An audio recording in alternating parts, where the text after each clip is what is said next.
Jocelyn Acquaba-Matignon? Eh bien, c'est tout le sens de ma démarche.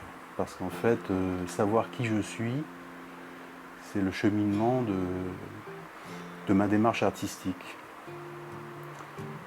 J'ai commencé dans les forêts de France et de Belgique, en travaillant sur l'esprit de la terre. Ensuite, je suis allé en Afrique et j'ai travaillé sur l'esprit du masque. Et puis maintenant, depuis 2003, je travaille sur l'esprit amérindien, sur la pensée amérindienne et plus particulièrement la cosmogonie maya. Et ce périple, qui est un périple triangulaire, m'a amené à fouiller, à chercher, à essayer de comprendre qui j'étais. Et donc, qui je suis. Alors, s'il faut répondre de façon simple, Jocelyn Acquaba-Matignon, c'est aussi une histoire humaine.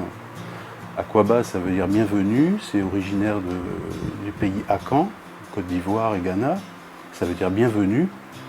Et Matignon, c'est les blancs Matignons des grands fonds du moule. Donc mon nom d'artiste, je l'ai voulu accoler tous les deux, parce que c'est aussi symbolique.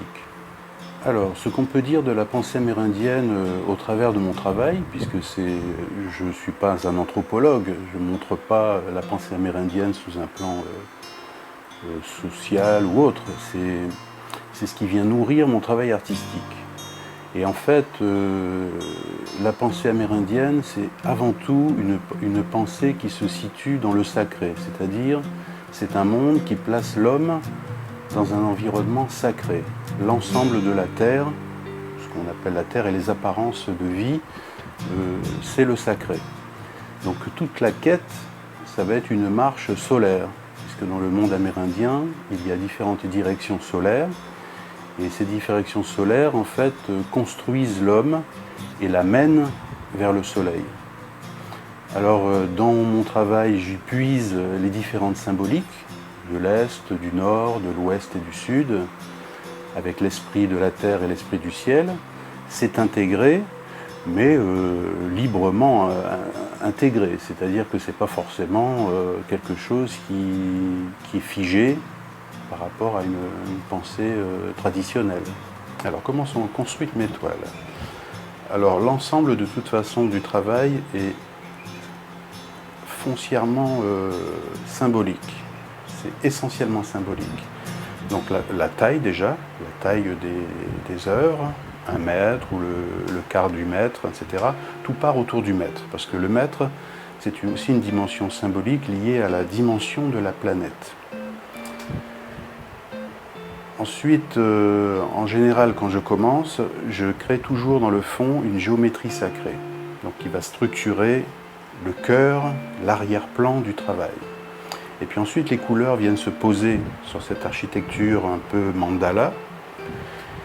Et en fonction de la vibration, de ce que je ressens, etc., les couleurs prennent place.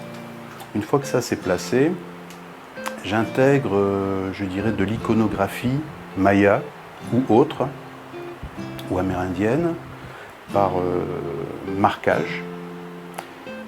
Parfois j'ai un travail sur ordinateur pour préparer un petit peu tout ça, pour préparer la composition. Et ensuite vient le blanc. Par exemple la toile qui est derrière, je termine toujours par le blanc. Donc le blanc où on a l'impression que c'est le fond, en fait en réalité c'est la dernière couche. Donc, et ce blanc vient positionner un personnage qui est récurrent dans mon travail. C'est un personnage onirique qui s'appelle un Kioukan. Donc qui, où et quand.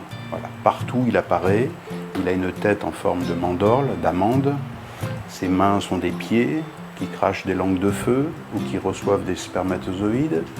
C'est toujours la dualité entre le masculin et le féminin, entre le yin et le yang.